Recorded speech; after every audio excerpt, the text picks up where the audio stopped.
हनुमान जी को आकाश में बिना विश्राम लिए लगातार उड़ते देखकर समुद्र ने सोचा कि ये प्रभु श्री रामचंद्र जी का कार्य पूरा करने के लिए जा रहे हैं। किसी प्रकार थोड़ी देर के लिए विश्राम दिलाकर इनकी थकान दूर करनी चाहिए।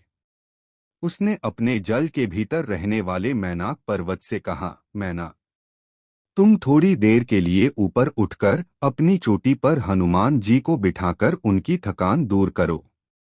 समुद्र का आदेश पाकर मैनाक प्रसन्न होकर हनुमान जी को विश्राम देने के लिए तुरंत उनके पास आ पहुंचा।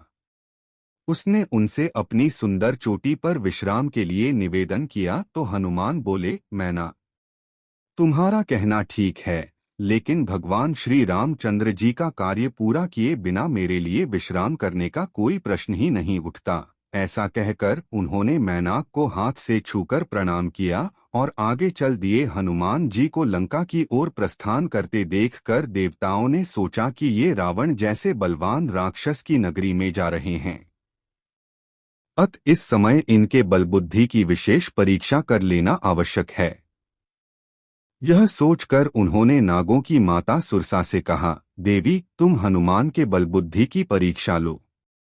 देवताओं की बात सुनकर सुरसा तुरंत एक राक्षसी का रूप धारण कर हनुमान जी के सामने जा पहुंची और उनका मार्ग रोकते हुए बोली, वानर वीर, देवताओं ने आज मुझे तुमको अपना आहार बनाने के लिए भेजा है। उसकी बातें सुनकर हनुमान जी ने कहा, माता, इस समय मैं प्रभु श्री रामचंद्र जी के कार्य से जा रहा हूँ।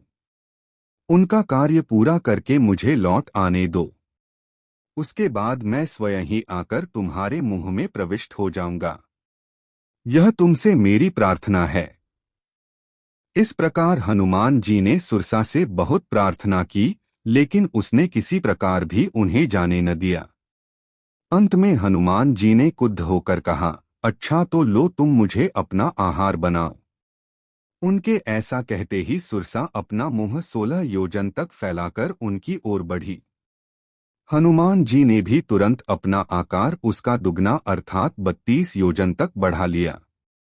इस प्रकार जैसे जैसे वह अपने मुख का आकार बढ़ाती गई, हनुमान जी अपने शरीर का आकार उसका दुगना करते गए। अंत में सुरसा ने अपना मुंह फैलाकर 100 योजन तक चौड़ा कर लिया। तब हनुमान जी तुरंत अत्यंत छोटा रूप धारण करके उसके उस 100 योजन चौड़े मुंह में घुसकर तुरंत बाहर निकल आए। उन्होंने आकाश में खड़े होकर सुरसा से कहा, माता, देवताओं ने तुम्हें जिस कार्य के लिए भेजा था वह पूरा हो गया है। अब मैं भगवान श्री रामचंद्र जी के कार्य के लिए अपनी यात्रा पुनः आगे बढ़ाता हूँ। सुरसा ने तब उनके सामने अपने असली रूप में प्रकट होकर कहा, महावीर हनुमान, देवताओं ने मुझे तुम्हारे बलबुद्धि की परीक्षा लेने के लिए यहाँ भेजा था। तुम्हारे बलबुद्धि की समानता करने वाला तीनों लोकों में कोई नहीं है। तुम शीघ्र ही भगवान श्री रामचंद्र जी के सारे कार्य पूर्ण करोगे, इसमें कोई संदेह नहीं है। ऐसा मेरा आशीर्वाद है।